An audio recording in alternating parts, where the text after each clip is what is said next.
I have been looking at this young man trying to,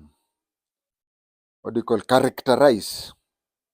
They say that when you're writing a book, you characterize people. You place one character of a certain character, another one of a certain another one. So I'm trying to study this young man. I'm also asking myself, suppose I was still in the NIS, what detailed report would I write about you? Well, I'm trying to answer the last question. What would I want to say him? One, he's an urban boy. He's an urban boy, sharply dressed. I think when it comes to the looks, the talk, and the dressing, you could see some similarities with Tom Mboya. But when it comes to characteristics, there is no Mboya there.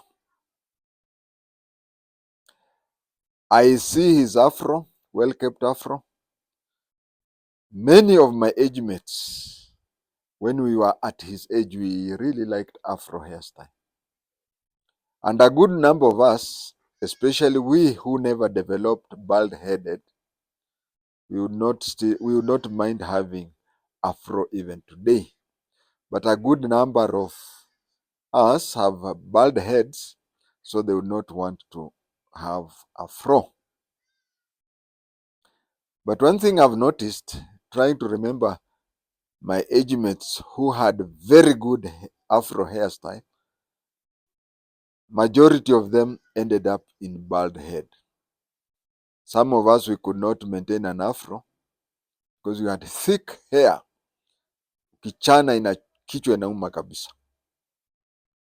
So he's a sharply dressed person, just like Tom Mboya was. He was eloquent. He could pass his message clearly. If you understand English, you would not need any clarification, just like Tom Mboya. And there is videos going around of him dancing to rumba. I don't know whether it is him, but if it is him, Tom Mboya also loved rumba. But that is where his similarities with Tom Mboya ends. The way I see him, the way he calls press conferences, the way he talks. You see, when you talk to other parts, there are two conditions you have to bear in mind.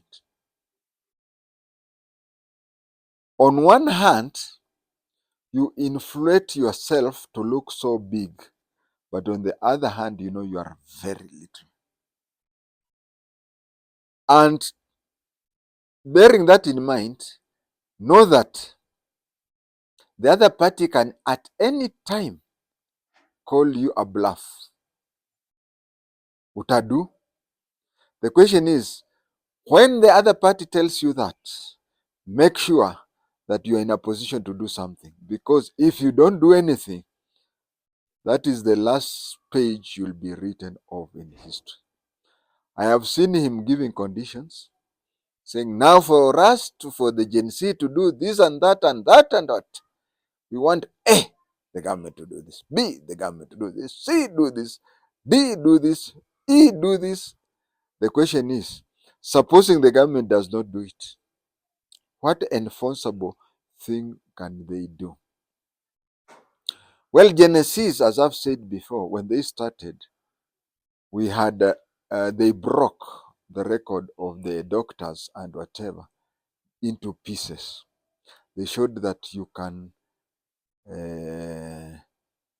demonstrate without violence, and anybody trying to do that. But then they stayed for longer.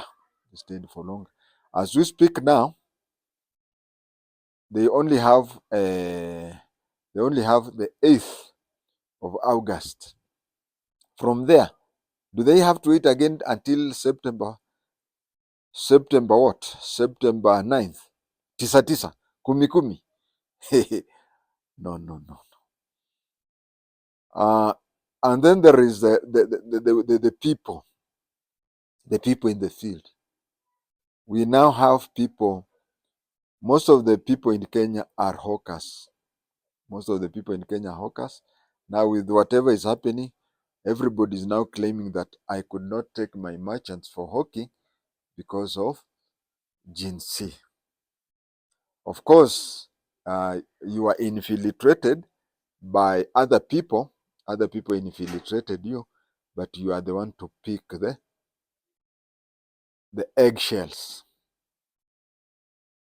The other thing is also political opportunists took over.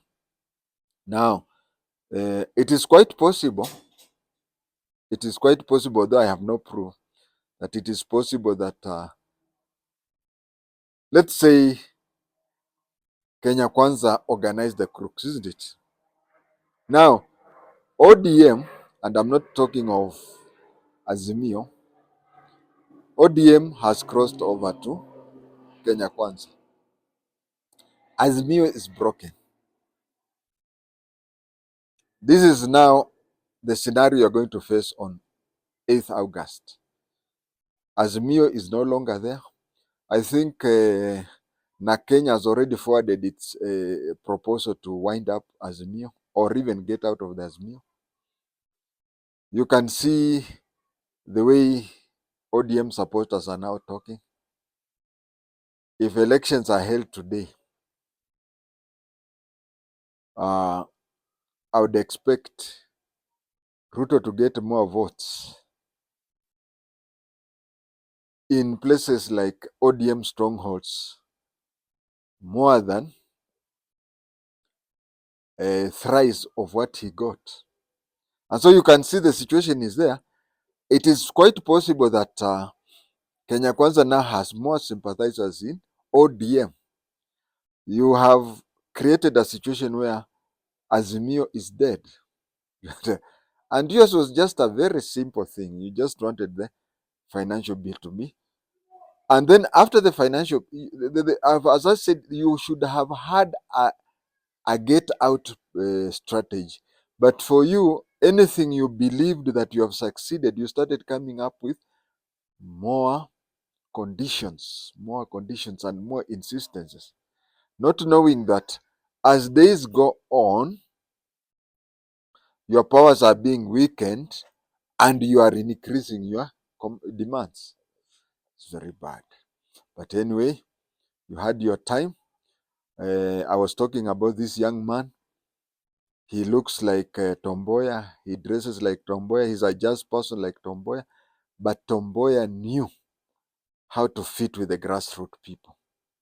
Of course, Tom MBOYA, sometimes I ask myself, suppose Tom MBOYA was a graduate, because and if it reaches this young man, he should read that. Tom MBOYA could easily go to the slum, stay with the poor people, and eat raboni with them, and then the following week is in the White House with John F. Kennedy.